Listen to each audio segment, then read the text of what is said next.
Well, hello and welcome back. We are continuing the season of building better foundations. We are building better developers, the Developer podcast. We are in part two of a conversation with Samir, and we are going to, yes, I dropped his last name because I was like, it's very pronounceable, but I'm going to stumble over it. So we're just going to go with Samir, and I think he'll be okay with that. If not, I apologize. But first, should probably introduce myself. My name is Rob Broadhead, one of the founders of Developneur, also the founder of RB Consulting, where we help you assess technology and build a roadmap for success. rb-sns.com. Good news or good thing, bad thing. Good thing is I'm planning on a rather largish vacation. And the good thing is that what AI does for you these days as far as a travel agent. It is amazing how much detail and information I was able to get in like a sitting. And I'm talking like a sitting of like, I don't know, 30 to 60 minutes, something like that. It was like, it wasn't that long and it was spitting out really awesome stuff. But this goes back to some of the conversations we had that you've got to be able to understand how to do prompts and how to talk to AI and things like that. Along those lines, if you check out the rbsns.com site, there's going to be some links. We're playing around with a lot of little apps they're like applets, ways for us to do AI and prompts and things like that better.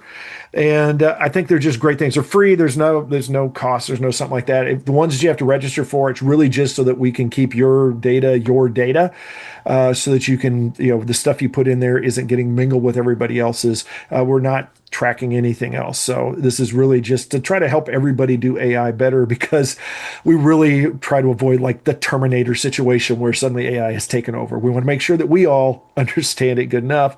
And that would be the downside is if you are embracing AI like I do and you're using it a lot in a lot of different ways, if you're starting to say like, hey, there's some great stuff, then probably like me, you're also finding situations where it just is driving you insane because you get into a loop or something like that. And while yes, I've been able to get some really cool stuff out of it, yes, I've also had more than a couple times where I've wasted my time basically trying to get it to do something that I should have spent the 5 minutes and done it myself. So choose your poison, I guess. My poison I chose is my guest host, my co-host over here, and Michael is going to try not to poison you while he introduces himself. Hey everyone, my name is Mike Moss. I'm one of the founders of Developneur, Building Better Developers.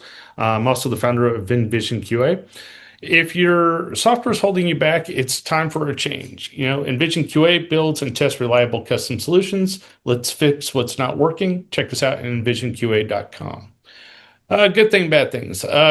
Guess good things. We're getting into the holiday season. Gonna have to, or I guess when this comes out, we'll be just out of the holiday season. But we're recording this before the holidays, so I'm gonna actually hopefully have a little bit of downtime, get caught up on some games I got at my birthday a couple months ago, and start getting into the bad side of things, which is preparing and planning out where the business is going to be going into next year. More working on the business than in the business, but doing with some of the things that, I really don't like playing around with too much, like marketing and stuff. I'd rather be writing code. Well, hopefully, as we're talking into marketing, it's not so much branding, but definitely marketing. Hopefully, it's something that you guys can learn a little bit, and hopefully, it's something that doesn't bother you too much. But we're going to dive right back into our conversation with Samir ElKamouny, and spelling it is going to be a little bit of a challenge, but that's all right. We'll have links so you can connect with him. And here we go. Pencils up. Time to take notes. Very good.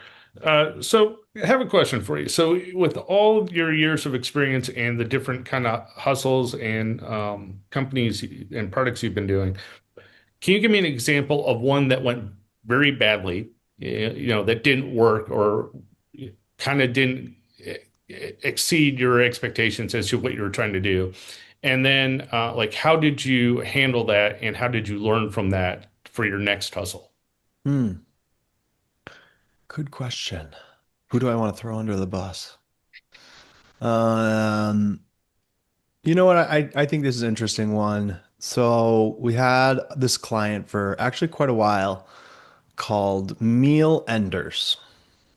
And what it is it's a lozenger, kind of like a cough drop that you put in your mouth. And it is very like minty, or gives you kind of like this menthol type sensation, and then it finishes really sweet. So you kind of cure like a sweet whatever, or vice versa, one or the other. Sorry, can't remember. It's been a while. And so what this product is intended to do is sort of curb those like midnight cravings, right? Oh, I'm gonna go for the potato chips, or oh, I'm gonna go for the candy, whatever it is, right? And so that's what this product is intended to do. Really cool product, great marketing, real problem, right? All of the things that we were just talking about sort of check off the boxes. They went on Shark Tank. They didn't get a deal, but they got tons of traffic, obviously. Sales through the roof. Okay. And, you could call it an overnight success if you wanted to. Now, where is Meal Enders today? I don't know. I actually haven't looked in there if their website exists anymore. But the problem was that they pretty much, yep, so it looks like they're gone. So pretty much what happened is they never listened to their customer and they never listened to the market. So great idea. A couple of the products were okay, but most people weren't crazy about the flavors. They were asking for more flavors. Most people were kind of complaining about a couple small components, like not difficult things to solve. And come out with a version 2 or some new flavors or a limited run to test whatever it is. They had plenty of opportunity to test it. And because they never made any changes and they just sort of, oh, we're on Shark Tank and we get all this traffic every time we air on Shark Tank. It doesn't work like that. The first time you air, you get tons of traffic. Then every single time you air, you get less and less and less and less. Right? I remember we would check Google Analytics while it would air, and sometimes we get like 5 people on the website. Wow, because it's like the 50th time it's aired at this point, right? And so the point I'm making is it's really important to listen to your customer, try to gain feedback from your customer, and pay attention to reviews. And so now this is something that I religiously do across the board, pretty much for anything, whether it's a client that's coming on board, whether I'm investing in a business, whether I'm trying to purchase a product. Like we all do this, right? We all Google like, oh, this product looks really great, but it's $1,000. Oh, what are the reviews? And then if I find problems, okay, what are they doing to try to hedge this? And so often enough, I think they just don't really do anything. They're like, the customer's wrong and blah, blah, blah. But a fast other example is we had a client that sells beauty products for older women, and one of their products came and it like something wasn't working right, like the lipstick wasn't coming out correctly, or something was wrong. And so they started getting a couple bad reviews, immediately identified what it was, immediately improved the packaging of that product, reached out to every single customer that ever bought that product recently, even if they didn't leave a review, even if they didn't have any issues, said, hey, we found that there was an issue. We want to replace the product for free. We're going to send you this new product. And guess what happened? A bunch of incredible reviews, people raving about their product and service, right? And now you've got a bunch of testimonials and everything else coming your way. And so, I'm not saying the customer's always right, but I think when you do take the Amazon approach and put the customer first, really interesting things happen. And, and you gotta be willing to iterate on your business or service, or I don't care what it is. Like software gets old, like everything gets old, right? You got to update it. You got to make it more beautiful. You got to update the packaging, whatever it is to stand out in the market. And so often I just see it's like, well, we're doing good, so why change anything? So I love those two examples. That's perfect. It's like innovate or die, but you have to listen to your customers. And, if you're not getting good reviews or there's something wrong, you got to fix it. And then make sure that the customer understands that, they are being valued as a customer, that their feedback is important. Those are two critical things. So, of course, we live in a new age of AI. What are some of the changes you've had to make or that you see coming within your industry where you're having to either use AI or you found ways to improve on finding those analytics, that the performance, get that customer feedback quicker than having to like dig through all the different data models? Hmm. I think there's probably two key areas. One, I obsess over split testing everything. I'm like, my brain just works like that now, for better or for worse.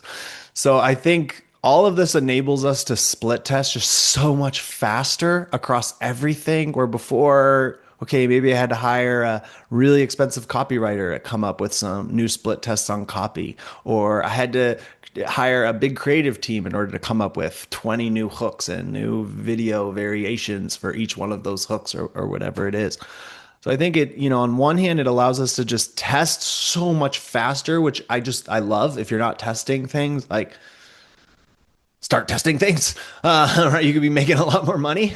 But on the other hand, I think it also is sort of like this amazing, great equalizer, which is so cool. Where 5 years ago, 10 years ago, or more, if you started your business, you were more pigeonholed, or you didn't have as many tools or resources or opportunities at hand. To create an incredible video would have cost you $150,000. Now you can pretty much do it with no with practically no experience, almost, right? And it's only getting faster and exponentially growing. And so I just feel like it creates immense opportunity. But the other thing is, it can also create sort of shiny object syndrome sometimes.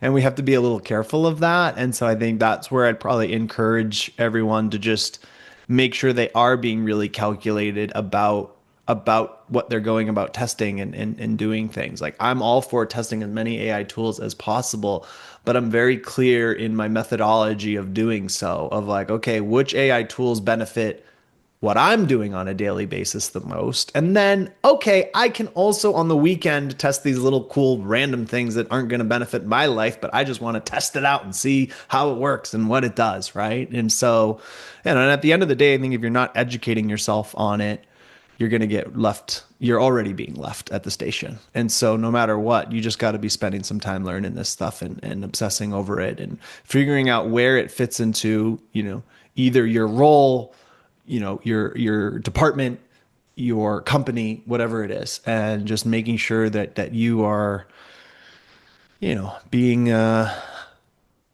yeah, just pushing things forward. Because I think that's at the end of the day, all of us are really looking for.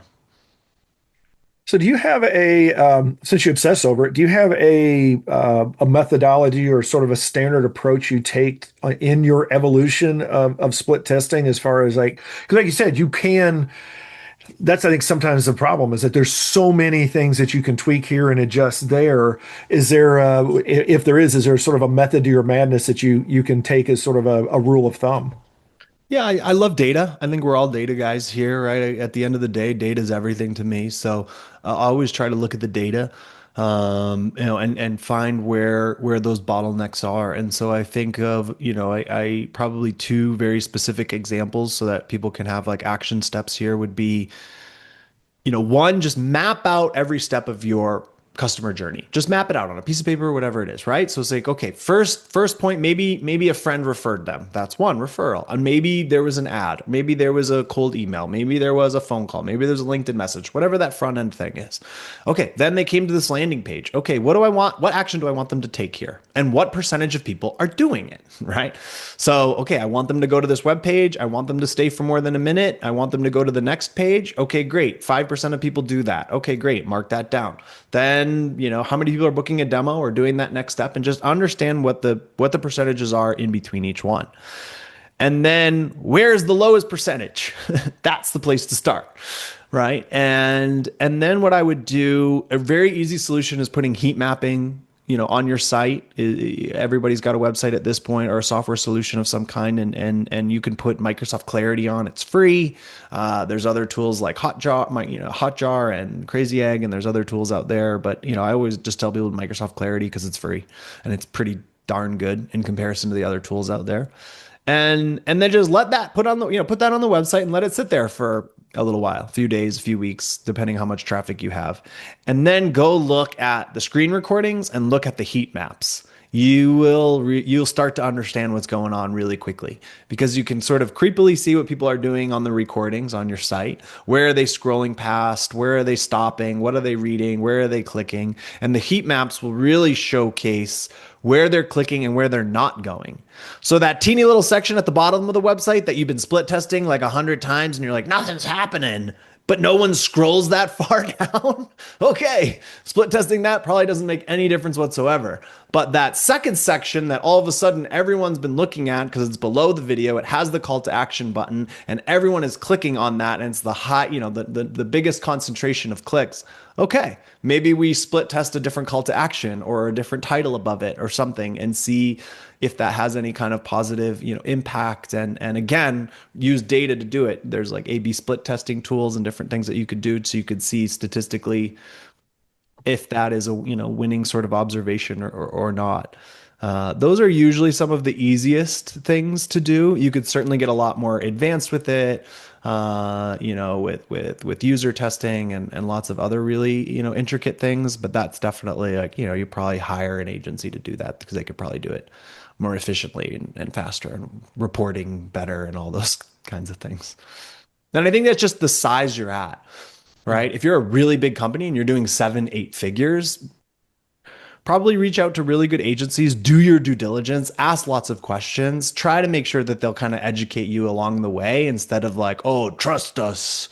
We take care of it. We're the experts. You don't worry about it. But if you're just starting out, or you're a solopreneur, or you're doing 6 figures or less, like, okay, then you got to run some of this yourself and test it out yourself. And I think that's where it's really easy to get overwhelmed by how many things there always are to do. And I totally understand, and I sympathize. We've all been there. But just starting out with a couple small things to say, okay, hey, what would have the biggest impact on my business, and just start on that. Hey, I need more demos. Okay, why am I not getting more demos? I get a lot of traffic, but they're not booking a demo. Okay, then that's the problem that I need to solve. Or I don't have a lot of traffic. Okay, that's probably why no one's booking demos. Okay, what do I do to get more traffic, right? And so just trying to find what the biggest problem is, sort of, and then kind of applying sort of, the Pareto's principle, like 80-20 rule, right? So I love the whole A/B testing. I'm a test-driven developer by nature. I love that. One of the things that I do find interesting and challenging for a lot of people when trying to kind of build these funnels, build these testing, is how do you know when your message is too big, like too broad, or you're too niche? It's like, how do you distinguish, or how do you identify when you're kind of on one end of the spectrum or too far on the other end of the spectrum? How do you kind of narrow that back down to that sweet spot? Yeah, that's a really good question. I'm obsessing over exactly that right now with the company Capital Logics that I'm consulting for, because it's like a very in-depth sophisticated trading platform that sort of like any high net worth individual could utilize, and they don't need to be a technical trader. But then it can also be sort of like a fund in a box for people who like are very technical traders. Okay. And I bring this up because I think it's a prime example of making sure sort of a couple different things. So one, you really want to make sure. So yeah, I don't like super broad. I hate super broad. I don't want super broad. I want to land on your website in 2 seconds. I want to know what you do. I can't stand when it's like that really, we innovate technology and produce solutions to advance humanity. What?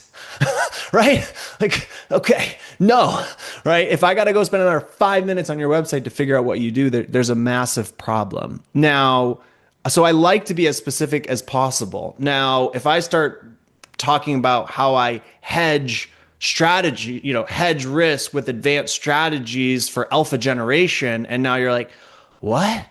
Right? Like, what's alpha generate? What are you talking about? Okay, now that sentence makes perfect sense to a trader. And if all I'm trying to do is get in front of traders, then it's going to be good. It's going to be a good message, and that's going to be a great way to go about it.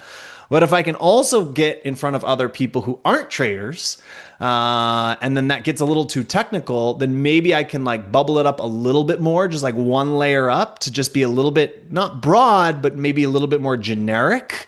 So it's not just like industry specific. I see this on LinkedIn all the time. People messaging me and they're like, "Oh, do you, and they're just sending me all these analogies, and I literally have no idea what you're saying to me. You're clearly going. I'm either not in your industry or you got to come up with some better messages, right? And so and that is where you can make like really big impacts actually in a lot of your messaging and how you're going about talking about your business because you're being you want to be as specific to your end customer as humanly possible. And so the more information you know about them, demographics, where they live, what their pains are, what their fears are, whatever it is, the more specific you can get the messaging, the better it's going to resonate with them. And so, I try to avoid being broad at all costs. And sometimes like I think brands try to shy away from humor and cheekiness and other things too, because they want to be professional. And I think sometimes actually just putting a little humor in there and adding a little bit of human touch, I think sometimes also makes a massive impact too. I like one of my favorite marketing agencies as an example, like literally, I think all the call to actions on their website are click the damn button. It's great. It's great. Well, I want to thank you so much for your time as we're starting to sort of hit the limit here. But you've given us a lot of information. So, for all of those that are out there that may be saying, you know what, I think I would like to spend more time and see where you can help. Maybe you could help me out a little bit. What would be some great ways for them to get the best ways for them to get a hold of you? Well, I'm the only Samir ElKamouny in the world, so it's pretty easy to find me. LinkedIn is usually probably the best place professionally, pretty active there and whatnot. So yeah, please shoot me a message. Got nothing to sell anybody. Just want everybody to succeed at the end of the day. And I want us all to win and everybody to make more money. And if I can give you one teeny tiny little thing to help you do that, amazing. Yeah, if you want to send me your website, I can give you a little feedback on it really fast, just what I see in 2 seconds. If I understand what you do or not. And if I'm not your target fit, then that's okay. Like we just talked about, right? But I can still kind of understand if it fits the needs or not. And yeah, I appreciate the time, guys. It's been fun. All right. Well, thanks so much. We'll wrap this one up and let you get back to your busy day. Again, appreciate your time and hanging out with us. And we'll talk to you again soon. Thanks, Michael. Thanks, Rob. All right. Okay. And yeah, we do this. We do have like a video recording outside of this. We sometimes have bonus material and stuff like that. We'll send you links once we get this done. Feel free to Yeah, share. all good. Yeah, if you do anything on LinkedIn or Insta, just tag me because I got pretty good followings in both and I can repost and whatnot. Any feedback you have for me? Not really. There was like it was really good, especially because I know it sort of puts you. That's the problem of having like having people that like sign you up and do these things is sometimes, and even I know as being a guest on podcasts, sometimes you're like, okay, I'm going to jump on this, and then it's your second or your third this week. You're like, okay, what am I talking about? What is the market and target audience? And you did a great job just diving in, and that's the best thing is we've got somebody like yourself that knows your domain and can definitely talk freely about it, and that's where we always get some of the best conversations and the best information. So I guess as a parting thought for those that are like as our sort of the bonus materials, what would be now you mentioned sort of Reddit and digging into social sites, but if somebody was starting out and they've got a shoestring budget, what would you recommend for their best way to get started to try to get some advertising and try to get out there and get themselves heard? Do you have an example where you think like of an industry or something like that? Because I think that's where things it's gonna Oh, be that's very probably different. well. Let's go with the SaaS because you sort of picked on them a little bit, and that is, I think, I see that a lot. It's like it seems like every SaaS site is just the same. It's like somebody found it, loves it, and has just stole it and repeated a million times out there. Um, there's a lot of really interesting customer acquisition strategies that I think can help you. Um, I think you know what? I think it's worth investigating some of those promotional websites like AppSumo, right? I don't know if you guys are familiar with that at all. But like I think there is some really cool techniques that like we had a SaaS solution cloud app. Now they're Zeit, I think. Stupid name. But it was like the best screen capture tool I've ever used.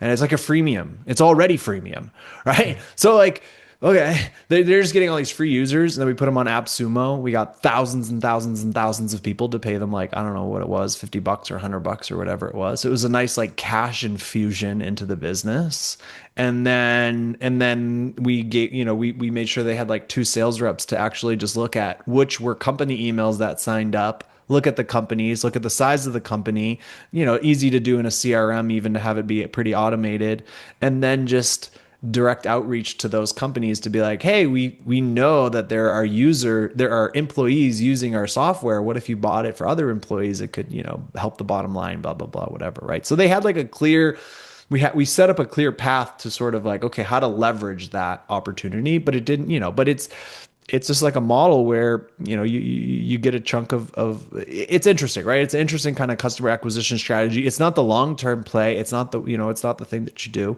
I think try to get on other websites and things like that, right? It's an easy one where you can go to other sites and be like, hey, I saw that you did this top 10 blah, blah, blah tools for this thing. Would you mind updating it and adding ours and stuff like that, right? People reach out to us all the time asking for that because we've got a bunch of guides of like the top 10 Shopify apps or the top 10 whatever, right? And so we get reached out to by people all the time. Finding groups, right? Facebook groups and Discord groups and you name it. You can usually find groups in your market of like who, right? And potentially kind of get after it. If you're enterprise, get some budget. Right? I mean, it's just like, yeah, right. I don't know, right? I think like it just depends on where you're at. Yeah, I don't think you're going to secure Microsoft on a shoestring budget. Yeah. Right? But you could, you never know, right? But that's like LinkedIn outreach and knocking on doors. And I think that's a great place to start. And I think LinkedIn is a really interesting one to me right now because it still works the way the old school social medias work.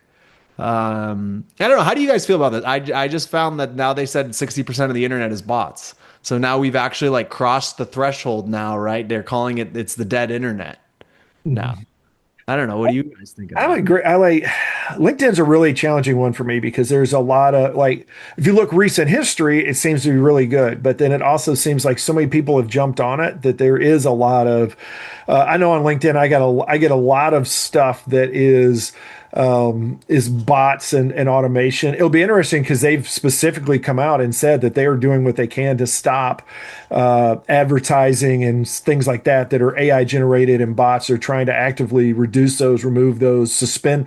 They're not kidding. They've even talked about like they'll suspend accounts forever and kick people off the platform if they're just Oh like yeah. they're And they've always been a little bit like strict about that because I use tools on my LinkedIn and I've been in LinkedIn jail a few times. Yeah, they are very. I've had apps that I've built even for personal use that are just bots and stuff to try to just like organize content, and they'll be like, nope, we're not going to allow that because they're like, no, we don't want you. We want you on the site. We want real people, real eyeballs. We don't want any robotic AI app gatekeepers for any of this stuff. And so it'll be interesting to see if that continues, if they allow that, and as they start or if they keep going forward with that and then they don't allow those kinds of things in, if that keeps people feeling safe, I guess, to actually like, if I get a direct message that it is a person, and even then it's like they're talking a little bit about some of these where they're outsourcing it. They don't want you. They're really coming down on that, which I did that for a while for lead gen. Is I had somebody else would log in and they would do a lot of this. You'd have somebody else be that front end, and they're cracking down on that too. They're like, we want it to be, they want it. We want it to be directly person to person kind of stuff. So we'll see how it goes. It's like I said, it's like everything is people start trying to game. If it's a good game, they're going to try to game the system. Oh, marketers ruin everything. Yeah. Facts.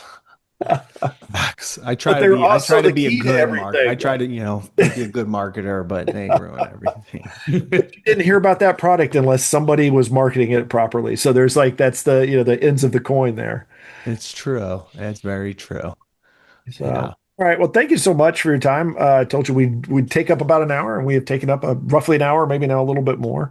We'll get those links out to you once this goes. It'll be out around January. I think about we're right now we're at like beginning of the year, somewhere like that, where we'll have these out. We always do it as a two-parter, so there'll be a Tuesday and a Thursday release, part one and part two, and we'll let you know as those become available. And happy to Okay. have you share them out everywhere, and we'll when we post and all that, of course, we'll hashtag you in there as well, so that you'll get pinged and linked in when the Yeah. post No, goes. no worries.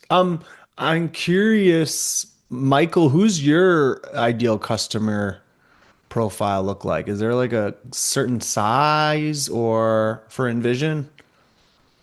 Right now, I'm targeting like small to mid-size medical clinics, kind of small to mid-size businesses in general. Um, Mainly kind of startups, places that need like testing software or custom software development. Still kind of building this out. It's been a bit of a journey. First customer was not really my target audience. It was more someone I met through the Co-Starters program I went through to rebrand my company. And it was just something I felt I could do, and I took on the challenge and reaching the end of that particular project. So I'm starting to ramp up into the new year, trying to re relaunch or I guess remarket it and trying to get some more business in. Okay. Yeah, I connected with you both on LinkedIn. If I hadn't and if I have anybody in my network that could help or send an intro to or anything like that, I've got tons of SaaS people in my network. And so yeah, if I can help in any way, send you any connections or anything like that, yeah, please let me know. I also know, and maybe it could be even a fit for you, Rob, kind of on the mastermind side. I know a lot of, so I've been friends with a lot of agency owners, just, being agency owner and being in masterminds and always trying to grow it and whatnot. And the masterminds I was in, you got to be doing like seven figures and up to sort of kind of like be in them. I think there's probably three of them that I'm really close with that like are buying software apps Mm. because I think we all know that marketing agencies is a race to the bottom with AI and everything else. And so, they're looking at it. Some are looking at it as customer acquisition channels. Some are looking at it as, complementary services to sort of what they already offer, on a service level, but now they have the software that enables them to, be more efficient, whatever it is, right? Mm. But interesting enough, yeah, there's quite a few of them, and I know like in their heads they think it's really going to be really easy, they're synergistic and let's go for it, and then actually in practice they're like, oh, this is a lot hard, oh, it's not going as Mhm. well as I thought, et cetera, et cetera. And they've got the marketing hat on, right? They know how to do the marketing aspect, but and I don't know what those problems necessarily are, product market fit, whatever. I don't, I'm not really sure, but yeah, I don't know if those are kind of any good connections or anything like too for either of you. I definitely got a couple of those guys for sure, and I know are going through those growing pains right now. Yeah, that's a great market for me. That's one of my like ideal ones is somebody that's these somebody's gone through some acquisitions. They get to a point where they're like, okay, we got a lot of stuff. Now what do we do? It's usually trying to find those synergies where it's like, okay, we just went through, we've got four or five things we've acquired, but how do we actually connect them in some way, form, or fashion. So that it's not just, we've just bought five different things. We actually have these things and we can, at the very least, be able to monitor, manage them and metric them, together. But also a lot of times it's like, how can we make them work? Because they'll go into, as you probably know, they'll go and buy like a whole bunch of families of stuff. So they'll get three or four apps that are sort of the same, trying to like, fill out that market. Well, now instead of having three apps in one market, how do you make that one brand or one app that you can then manage and take advantage of having that as opposed to just a customer list? Yeah, yeah, it makes sense. Mhm. So yeah, and if there's any way I can help you, definitely I'll connect in. If I haven't already, I'll accept in LinkedIn and connect in there and keep an eye on it. And if there's ever anything I can do to help you, I'm more than happy to do so. Yeah, likewise. If you guys are ever in Vegas, let me know.